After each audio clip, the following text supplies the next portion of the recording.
다양한 관점에서 하나의 사람을 바라봐야 한다는 생각, 특정한 시각을 떠나고 그리고 모순을 넘어서 분명한 객관적 얼굴을 보고자 하는 열망은 모두가 가지고 있는 소원입니다. 하지만 결국 우리 모두는 정확한 분석과 의미를 추론할 수 없는 뿌리 깊은 한계를 인식하고 있죠. 자신과 타인을 바라볼 때 어느 정도의 객관과 해석된 주관을 분명히 충분히 고려해야 한다는 뜻입니다. 너무 오래되어 이제는 기억도 선명치 않은 인격적인 만남도 있지만 너무나 분명한 현존 속에서 동시대를 눈부시게 살았기 때문에 죽어서도 그 모든 주변 사람들에게 엄청난 해석되어진 추억, 다른 의미로서의 기억을 만들고 나아가 기억을 포함해 영구하도록 보존된 글이라는 매체로서 지금도 울리는 목소리가 있다면 바로 그 주인공은 존 칼빈입니다. 여러분, 살인자, 지루한 사람, 인간적인 정도, 인간미도 없는 비정한 사람으로서 취급되기도 합니다. 때로는 탁월한 지성과 천재적인 사고를 갖추고 목회자로서, 신학자로서, 나아가 한 사람의 남편으로, 한 시대의 큰 사상가로, 그리고 종교개혁을 완성한 자로, 나아가 유럽 문명의 거대한 꽃을 피우게 만든 장본인으로서, 그리고 자본주의를 발전시킨 기반을 만들어준 사람으로서 칼빈은 너무나 다양한 얼굴을 하고 있습니다. 하지만 분명한 것은 그도 죽음을 두려워한 인물이었고 자신의 연약함과 완벽하지 못한 언어와 성품에 괴로워했으며 그와 더불어 놀라운 근면함과 탁월한 분석력과 통찰력, 분명한 글쓰기로서 불후의 작품을 남겼죠.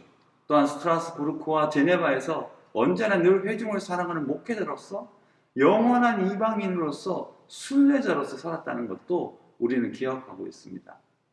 여러분, 많은 오해와 과대한 분석과 해석이 난무하는 칼빈일지라도 그를 긴 세월 동안 지켜본 배자의 글은 유념할 필요가 있습니다. 배자는 이렇게 얘기합니다.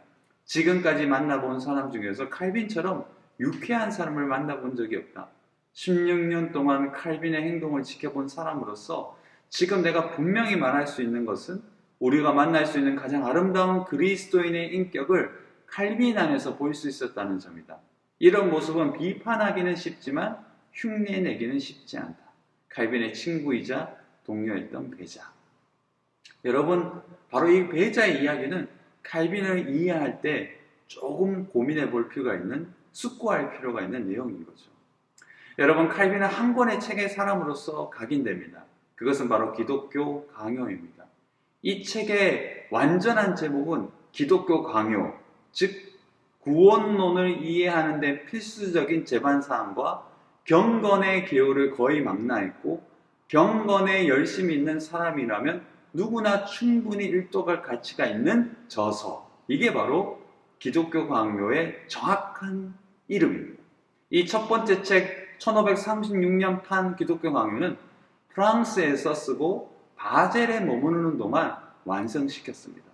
그곳에서 1536년에 토마스 플라토와 발자자르 라시우스를 통해서 출판되었습니다.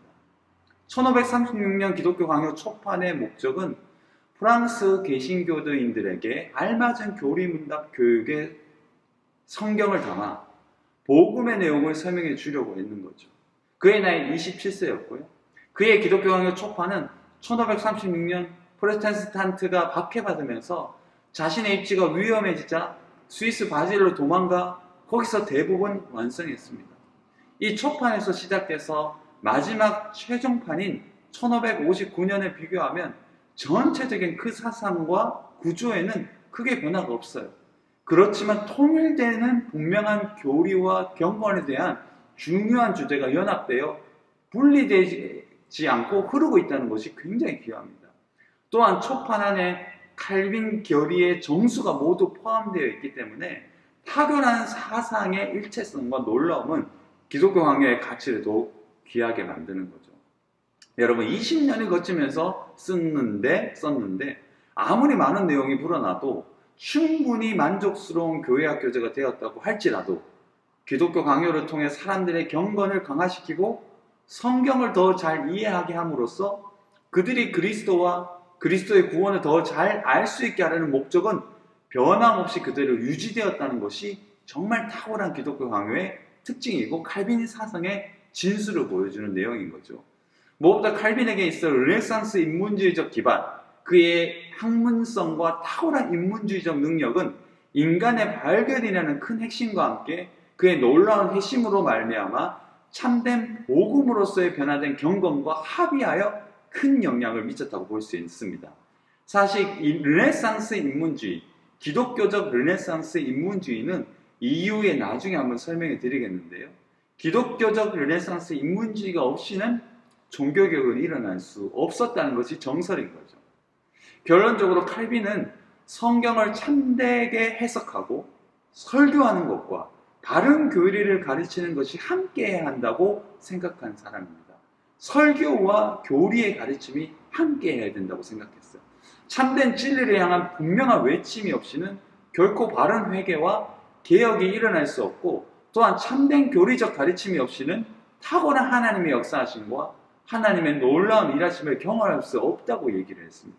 교리와 성경, 설교와 해석을 나누고 우리 안에서 성경만으로 자신을 세우고자 하는 일들과 또한 성경이 아닌 기타 여러 외부적이고 단회적이고 비신학적, 신앙적 초월적 방법에 얽매이는 것은 결코 개혁주의적 신앙과 바른 신앙의 길이 아니에요. 참된 말씀에 대한 선포, 설교와 진정한 체계적인 교리적 가르침이 함께하는 체험으로서의 참된 진리의 반응과 연합. 결국 칼빈은 참된 교회를 세우고자 했다는 거죠. 여기서 가장 중요한 것은 교회를 세우고자 했다는 겁니다. 기독교 강요는 바로 이런 큰 통합적이고 보편적인 원리 속에서 참된 진리의 진술과 그 진리 안에서의 성경이 아름답게 목소리를 높이고 그 속에서 인간이 참되게 그리스도의 빛으로 새롭게 호흡하는 놀라움을 경험하게 한다는 거죠. 여러분, 칼빈이 제네바의 모든 활동에서 늘상 마음에 간직했던 것이 바로 교회였다. 칼빈이 죽음의 침상에서 남긴 말은 다음과 같다. 내가 여기에 이르렀을 때에는 오직 설교만 있었으나 지금은 잘 교육된 교회가 있다. 우리가 왜 기독교 강해를 읽고 칼빈을 중요하게 생각하는가 하면 칼빈의 천재성이나 그의 위대함이나 그 저서에 얽매이는 것이 아니라 기독교 강요가 가진 참된 진리의 진술이 아름답기 때문이에요. 그것이 성경적이기 때문인 거죠. 여러분들 기독교 강요를 만나기를 바라고, 특별히 기독교 강요의 마지막 장에 있는 그리스도인의 삶에 대한 부분은 너무나 아름다워요. 여러분들이 참된 그리스도인이 되어 교회를 세우는 유언처럼 남긴 교회가 있다는 칼빈의 아름다운 고백으로 기독교 강요를 읽고 참된 개혁신학의 아름다움, 교회를 세우는 신앙, 교회에 유익이 되는 신앙, 한마디, 한 언어, 한 행동이 그러한 사람이 되기를 예수님의 이름으로 축복합니다. 기독교 강요로 만나도록 하겠습니다.